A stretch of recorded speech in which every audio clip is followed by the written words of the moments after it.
รายการต่อไปนี้เป็นรายการทั่วไปสามารถรับชมได้ทุกวัย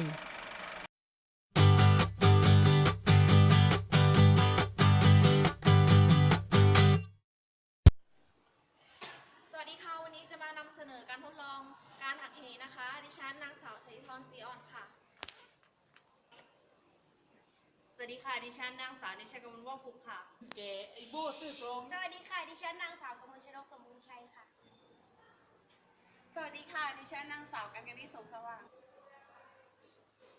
สวัสดีค่ะดิฉันชื่อนางสาวชนิกาจูทอง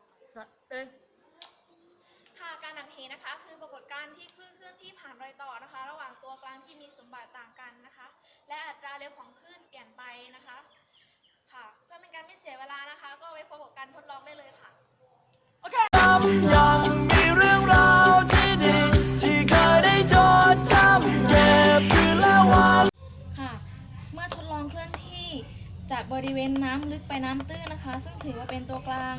ต่างกันนะคะโดยทิศทางการเคลื่อนที่ตกกระทบตั้งฉากกับรอยต่อพบว่าคลื่นที่เคลื่อนที่เข้าไปในตัวกลางหนึ่งนะคะมีความยาวคลื่นเปลี่ยนไป